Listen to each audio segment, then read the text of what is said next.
Hello दोस्तों, good morning. Welcome to seven IAS academy. आज हम लोग डिस्कस करेंगे भारत का संविधान, जिसको उद्देशिका के नाम से भी जानते हैं। और इसी के माध्यम से मैं आने वाले वीडियो में पूरे संविधान के बारे में पूरा एक एक चीज़ समझाऊंगा कि कैसे आप संविधान को समझ सकते हैं। तो आप इसे ये मान लीजिए कि अगर आपको पूरा संविधान समझना है, एक बेहतर तरीके की समझ बनानी है, तो आप मान के चलो कि इसके लिए बेहद ज़रूरी है कि आप भारत के संविधान के बारे में या उसकी उद्देशिका के बारे में स्पष्ट एक एक शब्दों का जानकारी रखें।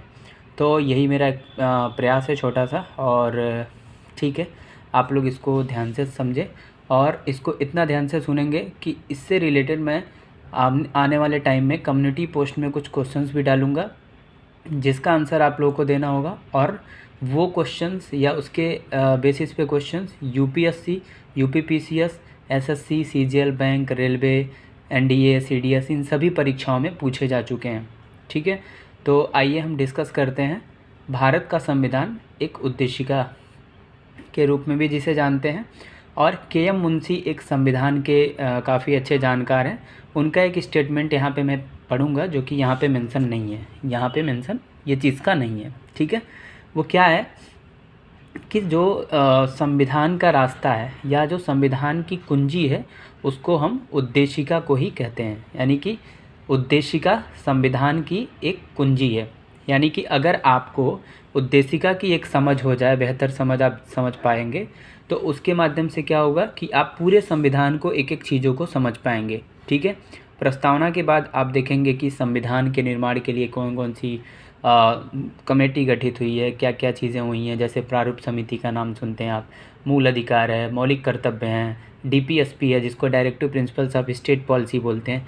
ये सभी का निचोड़ बस इतने ही में आपको मिलेगा। और इसकी समझ मुझे पता है कि आपको सिर्फ एक एस्पिरेंट के तौर पे, एक विद्यार्थी के तौर पे ही नहीं होनी चाहिए, बल्कि इसकी समझ आपको इसलिए भी होनी चाहिए क्योंकि आप एक भारतीय हैं।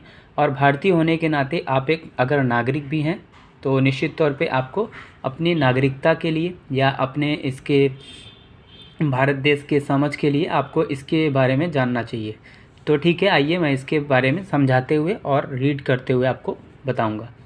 ठीक है, ओके, चलिए स्टार्ट करते हैं। एक बार मैं पढ़ूंगा इसे, उसके बाद दोबारा से इसको एक्सप्लेन करूंगा। ठीक है, स्टार्ट। हम भारत के लोग भारत को एक संपूर्ण प्रभुत्व संपन्न, समाजवादी, पंथ निरपेक्ष, लोकतंत्रात्मक गणराज्य बनाने के लिए तथा उसके समस्त नागरिकों को सामाजिक, आर्थिक, राजनैतिक, न्याय, विचार, अभिव्यक्ति, विश्वास, धर्म और उपासना की स्वतंत्रता, प्रतिष्ठा और अवसर की क्षमता प्राप्त कराने के लिए तथा उन सब में व्यक्ति की गरिमा और राष्ट्र की एकता और अखंडता सुनिश्चित करने वाली बंधुता बढ़ाने के लिए दृढ़ संकल्प होकर अपनी इस संविधान सभा में आज दिनांक या तारीख 26 नवंबर 1949 ईस्वी मिति मार्गशीर्ष शुक्ला सप्तमी, संवत 2006 विक्रमी को एतद द्वारा इस संविधान को अंगीकृत, अधिनियमित और आत्मार्पित करते हैं। ये पूरा संविधान का मैंने एक बार रीड किया है। अब मैं समझाऊंगा कि इसमें जो जो चीज़ें लिखी गई हैं, इसका इम्पोर्टेंस क्या है। तो आइए बात करें। पहला ही लाइन इसका आप ध्यान से देखें, हम भारत के लोग।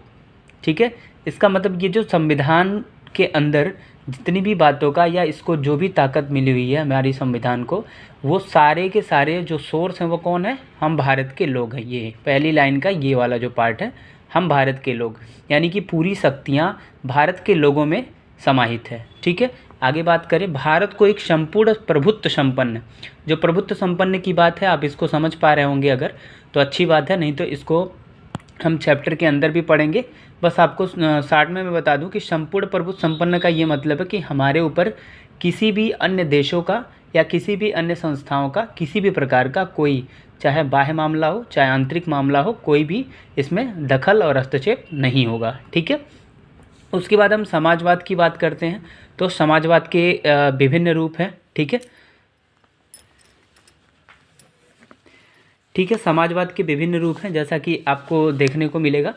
तो समाजवाद को जैसे CEM जोड एक हैं, वो भी विचारक हैं, उन्होंने कहा है कि ये एक ऐसा टॉप है जिसे कोई भी पहन लेता है। ठीक है। तो इसका कई सारा स्वरूप है, लेकिन आप इतना मानिए कि समाज के हित के लिए जो कुछ भी जो भी प्रस्ताव है, जो कोई भी पहल की जाती है, वो समाजवाद में आएगा। ठीक है। तो इसके बारे में डिटेल में बात करेंगे। पंथ निरपेक्ष की बात करेंगे। जैसे आपको पता है कि भारत एक समेकित संस्कृति वाला देश है, और यहाँ पे हिंदू, मुस्लिम, सिख, ईसाई, जैन, पारसी, यहूदी, जो भी आप देखेंगे विभिन्न देश के इस देश में रहने वाले विभिन्न प्रकार के जो धर्म हैं। और पंथ निरपेक्ष का स्पष्ट मतलब ये है कि आप और हम सभी लोग किसी का भी, जैसे अगर हम गवर्नमेंट के बॉडी हैं या हम खुद ही गवर्नमेंट में शामिल हैं, या गवर्नमेंट अगर चाहे कि वो हिंदू को बढ़ावा दे और बाकी को बढ़ावा न दे, या किसी भी धर्म को, तो यहाँ पे पंथ निरपेक्ष का मतलब स्पष्ट ये है कि हम सभी को एक समान रूप से मतलब मानेंगे। किसी के तरफ ज़्यादा हमारा झुकाव नहीं होगा और किसी के तरफ हमारा ज़्यादा दूरी नहीं होगा, दोनों बातें हैं। ठीक है। उसके बाद हम लोकतंत्रात्मक गणराज्य की बात करेंगे। आपको लोकतंत्रात्मक को ही मैं यहाँ पे जोड़ूंगा कि लोक का मतलब क्या होता है। लोक का मतलब लोक होता है और तंत्र मतलब शासन होता है, यानी कि लोगों का जहाँ पे शासन होता है उसको हम लोकतंत्र बोलते हैं। और भारत में देखेंगे कि लोकतंत्रात्मक गणराज्य कैसे है।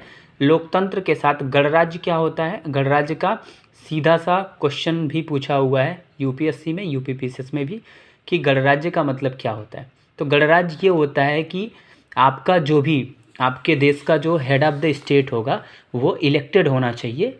इलेक्टेड मतलब निर्वाचित होना चाहिए, ना कि वो जो है कहीं किसी माध्यम से मनोनीत हो या ऐसे चुना जाए किसी भी माध्यम से। जैसे यहाँ पे राजशाही शासन के विरुद्ध ये होता है। ठीक है।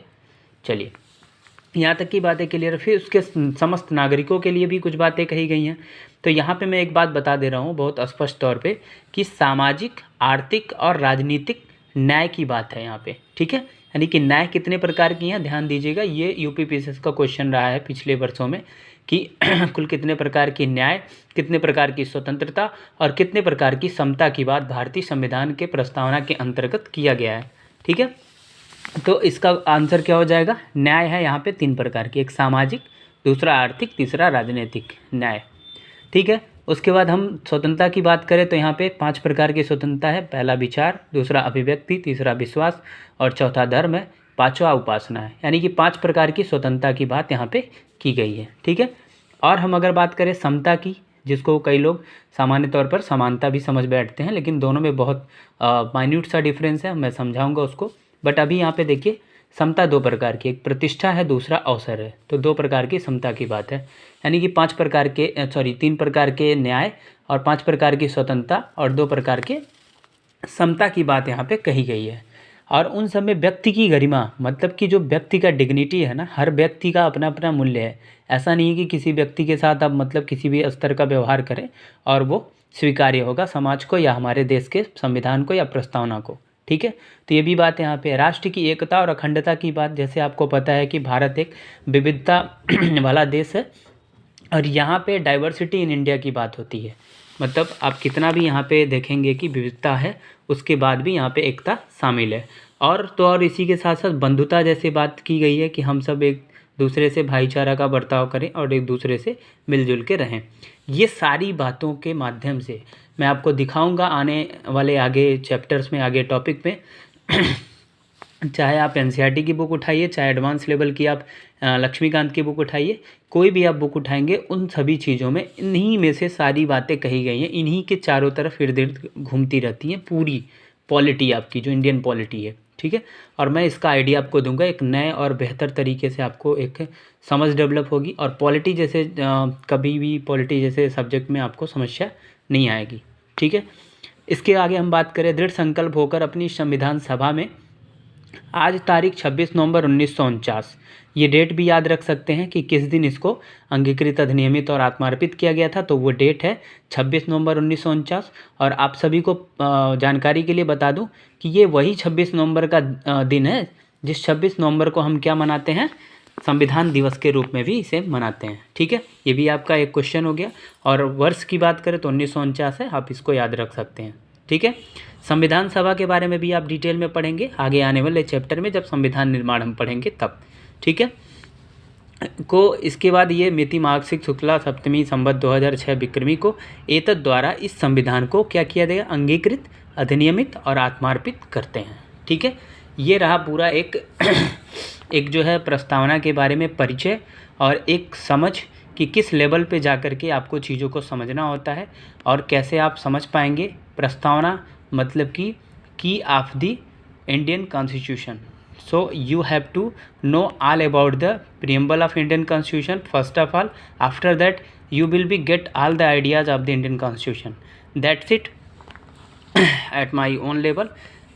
ठीक है, चलिए, बहुत अच्छा लगा मुझे ये चीज़ आप लोगों तक पहुंचा करके, और आप सभी लोगों को उम्मीद है कि इसमें जो भी बातें मैंने बताई है समझ आई होगी। हाँ, अगर किसी को कोई समस्या, कोई फीडबैक के तौर पे आप मुझे बता सकते हैं, और आप सभी लोगों की जो बातें हैं या आप सभी लोगों के जो कमेंट है वो हमारे लिए बहुत मायने रखते हैं।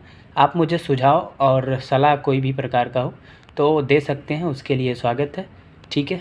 बहुत बहुत धन्यवाद आप सभी लोगों का, और please do like, share and subscribe my channel अगर आपको ये चीज़ें समझ में आती हैं, और एक नए तरीके से अगर आपको संविधान पढ़ना है तो मेरे साथ जुड़े रहें, बने रहें। Keep studying, keep growing. Thank you so much everyone.